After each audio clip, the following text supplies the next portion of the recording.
নমস্কার বন্ধুরা, welcome back to my channel. কেমন আছেন সবাই? আশা করছি সবাই খুব ভালো আছেন এবং সুস্থ আছেন। আজকে শেয়ার করছি ধনে পাতা দিয়ে নিরামিষ আলুর তরকারি। খেতে ভীষণই সুন্দর হয়। যারা নিরামিষ খেতে চাইছেন তারা অবশ্যই এই রেসিপিটা একবার ট্রাই করবেন। এই রেসিপিটা রুটি, পরোটা কিংবা লুচি যে কোনো কিছুর সাথে কিন্তু খেতে ভীষণই সুন্দর লাগে। আপনারা অবশ্যই একবার দেখবেন এবং ভিডিও ভালো লাগলে চ্যানেলটিকে সাবস্ক্রাইব করে নেওয়ার জন্য আপনাদের কাছে অনুরোধ রইল। তাহলে চলুন রেসিপিটা দেখে নিই। তো প্রথমে নিরামিষ আলুর তরকারি করার জন্য এখানে আমি সেদ্ধ আলু 500 গ্রামের চেয়ে একটু বেশি নিয়েছি।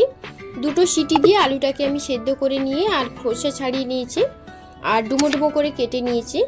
এরপর আমি কিছু মশলা বানিয়ে নেব। তার জন্য প্রথমে মিক্সার জারে দিয়ে দিচ্ছি হাফ চা চামচ ধনের গুঁড়ো, হাফ চা চামচ গোটা জিরে, আর দিয়ে দিচ্ছি কয়েকটা রসুন কোয়া, তারপর দিয়ে দিচ্ছি আদা কুচি, কয়েকটা চেরা কাঁচা লঙ্কা, শুকনো লঙ্কা 3 থেকে 4টে, আর কিছুটা পরিমাণে ধনেপাতা কুচি। তারপর সামান্য জল দিয়ে দিলাম। জল দেওয়ার পর দারচিনি আর 3টে লবঙ্গ আর এলাচ দিয়ে দিলাম। দিয়ে ভালো করে আমি পেস্ট করে নেব। তো দেখুন মশলাটা একদম ভালো করে পেস্ট করে নিয়েছি, একদম স্মুথ করে আমি পেস্টটা বানিয়ে নিয়েছি। এরপর ফ্রাইং প্যানে আমি দিয়ে দিচ্ছি কিছুটা পরিমাণে সাদা তেল। তেল ভালো করে গরম হয়ে এলে দিয়ে দেব গোটা জিরে, আর যেই পেস্টটা আমি বানিয়ে রেখেছিলাম সেটা আমি দিয়ে দিচ্ছি। দেওয়ার পর খুব ভালো করে মশলাটাকে কষিয়ে নিতে হবে। একদম লো ফ্লেমে রেখে মশলাটাকে বেশ ভালো করে কষাতে হবে।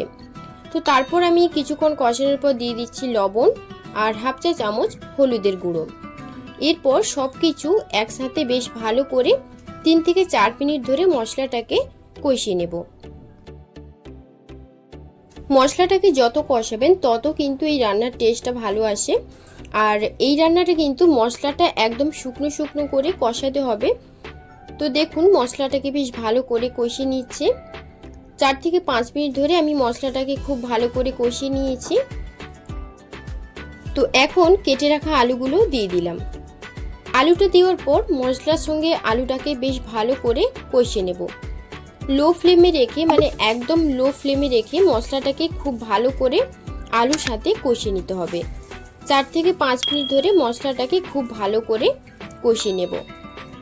জল না দিয়ে মশলাটাকে কিন্তু খুব ভালো করে আলুর সঙ্গে কষাতে হবে। এখানে কিন্তু আমি জল সামান্য পরিমাণে অ্যাড করব। তার জন্য প্রথমে আমি আলুটাকে মশলার সাথে খুব ভালো করে কষিয়ে নিচ্ছি।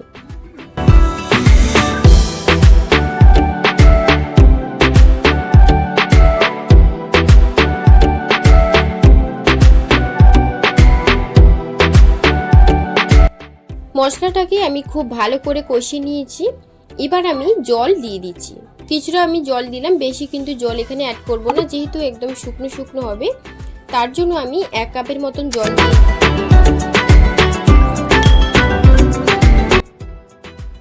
জল দেওয়ার পর ভালো করে মিশিয়ে নিচ্ছি। মিশিয়ে নেওয়ার পর আমি 4 থেকে 5 মিনিট লো টু মিডিয়াম আঁচে ঢাকা দিয়ে 5 থেকে 7 মিনিট আমি রেখে দেবো, যাতে আলু আর আলুর যে গ্রেভিটা আমি রেখেছি ওটা একদম শুকনো ভাব হয়ে যায়। তো 5 থেকে 7 মিনিট ধরে আমি রেখে দিয়েছিলাম। এখন আমি ঢাকনাটা খুলে দেখে নিচ্ছি।